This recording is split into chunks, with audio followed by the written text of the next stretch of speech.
Un des principaux problèmes pour les utilisateurs des transports en commun à Liège est, selon certains, le manque d'efficacité de son réseau. Comme vous le voyez, le centre-ville est réparti en 3 terminus, c'est-à-dire 3 hiatus, c'est le cas de le dire, qui obligent l'utilisateur de changer de terminus pour poursuivre son voyage. Il n'y a guère que la ligne numéro 1, tracée en noir, qui traverse la ville de part en part, parce que déjà du temps du tram à cheval, elle existait sur ce tracé. Si nous prenons la comparaison avec la carte précédente, nous voyons nettement que les lignes ont été absolument maintenues sur les itinéraires, là où il y avait des rails et là où les lignes des anciennes compagnies passaient. Il est regrettable de constater qu'on n'a pas profité de la fusion de la STIL des tramways Liège-Serein, réalisée en 1963-64, pour créer à Liège, comme c'est le cas dans la majorité des cas, à Bruxelles et à Anvers, des lignes transversales qui permettent de passer d'un faubourg à l'autre de la ville sans devoir courir d'un terminus à l'autre. Nous constatons, et là il faut bien nous faire confiance, je l'ai dit tout à l'heure, nous sommes là au service du public, donc ce n'est pas par fantaisie ou même par souci de gain, que sais-je moi, que l'on ne voudrait pas faire telle ou telle chose. Non, nous avons toujours le souci d'essayer d'améliorer ce qui existe. Et nous constatons par des recensements que nous faisons, que des lignes, comme celles que vous citez, des lignes diamétrales, par exemple, je ne sais pas, prenons de relier Fléron, ligne 10, n'est-ce pas, à Anse-Lonsin, ligne 12, d'un seul trait, eh bien nous constatons que ce n'est pas, c'est pas l'idéal. Parce que nos recensements, nos statistiques montrent que c'est vers les lignes, par exemple, le 1 et le 4, que les gens de Fléron, de Robermont, etc., viennent place Saint-Lambert pour prendre ces lignes. Et l'idem de la rue de Bruxelles, dirons-nous, dans la direction d'Anse, on vient prendre le 1 et le 4.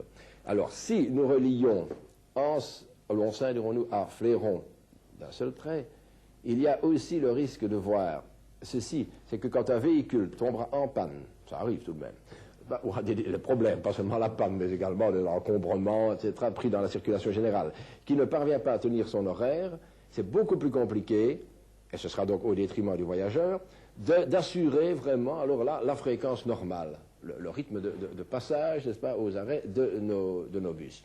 Ce qui est aussi aberrant, puisque les deux sociétés sont maintenant des sociétés d'utilité publique qui n'ont plus rien à voir avec le secteur privé, on constate que des lignes comme le Laveu, par exemple, ne parviennent pas à desservir le quartier Sainte-Beuve parce qu'il faudrait qu'elle traverse la concession du vicinal quelque part du côté de la rue Saint-Gilles.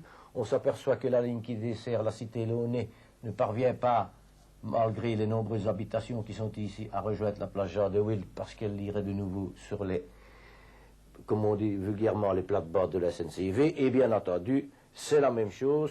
La SNCV arrive aux Bruyères, il ne lui est pas permis de continuer soit vers Ben, parce que là se trouve la STIL qui constitue par son réseau un obstacle à l'interconnexion des réseaux. Et je crois que c'est une situation assez déplorable, d'autant plus que les correspondances n'existent pas entre les deux sociétés. Problème délicat, mais problème qui, je le comprends très bien, est mal vu par les usagers. Ils comprennent difficilement qu'il y ait là deux sociétés qui assurent les mêmes services et parfois, nous dit-on, on crée des doubles emplois. Bien. Mais que voulez-vous? Les choses sont ce qu'elles sont. La Société nationale des vicinaux existe depuis le siècle dernier. Les sociétés de transport en commun urbains aussi, d'ailleurs. Ce qu'il faudrait, c'est effectivement, comme nous l'avons dit dans notre rapport annuel de 1980, que la société de transport intercommunal, mais de transport urbain, assure réellement sa mission de transport urbain. C'est vraiment sa mission statutaire et légale. Et les vicinaux, la Société nationale des chemins de fer vicinaux, elle a un rôle, elle, d'assurer les liaisons suburbaines, vicinales, comme son nom l'indique. Mais je crois aussi que la population comprendrait mal que les bus des vicinaux venant des campagnes ne viennent pas tout de même déposer les usagers au centre de la ville, là où ils veulent arriver.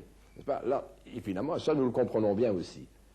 Le tout, c'est que tout de même, chaque société ait son rôle propre à jouer. Et quand je dis cela, je veux dire par là que la Société des Vicinaux, tout en venant au centre de la ville, devrait peut-être adapter soit ses horaires, soit la multiplication de ses arrêts, n'est-ce pas, et ne pas être, oui, ce qu'on nous sommes, nous avons dit parfois que nous sommes des concurrents. Alors que notre souci, et certainement la Société des Vicinaux, comme la nôtre, est vraiment d'assurer un meilleur service au public, hein, mais je sais que c'est mal vu, mal pris par la population. Alors, où en est-on?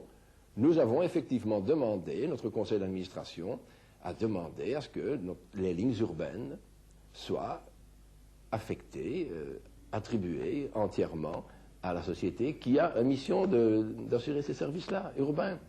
Eh bien là, ça dépendra non plus de nous, ça dépendra bien sûr du ministre des Communications. Quels sont selon vous les principaux problèmes que rencontrent les voyageurs?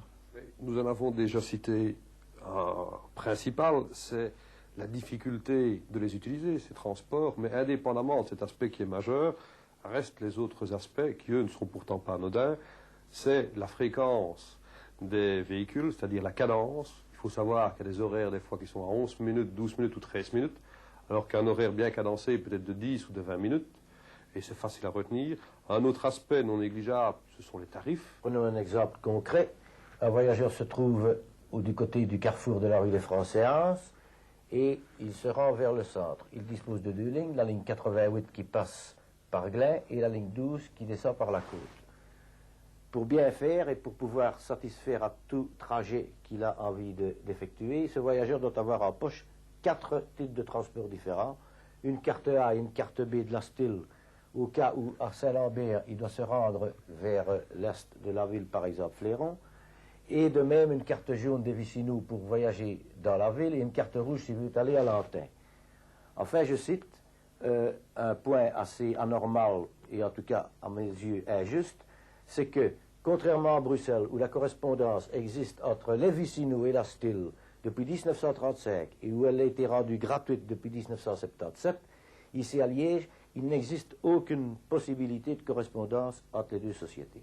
À Liège, nous avons toujours voulu, et depuis plusieurs années, arriver au maximum de simplification de cette tarification. Et aller même vers un tarif unique. C'est tellement plus aisé. Et la preuve en est que, évidemment, la population et les usagers des transports en commun aiment cette simplification, c'est que le nombre d'abonnés à notre abonnement, qui ont pris un abonnement urbain liégeois, comme nous l'appelons, est de 20 000, et qui a là une beaucoup plus grande facilité, et pour ces usagers, et aussi, d'ailleurs, pour nos conducteurs, pour la vitesse du trajet que l'on peut parcourir ainsi, puisqu'il y a moins d'opérations à faire à bord. Et ça, je crois qu'il faut y insister, parce qu'il y a encore, malgré ces abonnements, malgré la prévente des cartes, pas, auprès de nos aubétistes, ou à différents points de vente, il y a encore trop de personnes qui montent sur le bus et qui payent un ticket. Qui payent leur ticket sur place, ce qui retarde, bien sûr, le bus et toutes ces manœuvres ne font que ralentir la vitesse que l'on peut espérer obtenir. Et encore une petite chose, et encore une comparaison avec le passé, en 1964, le prix du billet était de 7 francs. Le prix du voyage par carte revenait à 6 francs 25. Il n'y avait donc à ce moment-là qu'à peu près 11% de différence d'économie, donc de la carte par rapport au billet. C'est-à-dire que maintenant, le billet est de 19 francs et le voyage par carte est de 10 francs 63. Ce qui nous fait là 44% d'économie. Et ça, il faut insister auprès du public, il y a vraiment là une économie à réaliser. Et quand on dit que les tarifs sont chers, eh bien finalement, le voyage coûte 10 francs 63 et non pas 19 francs si on le veut bien. Et avec un abonnement mensuel, celui qui l'utilise, je vais dire, abondamment, au cours de la journée, au cours de la semaine, au cours du mois, il réalise une très très sérieuse économie.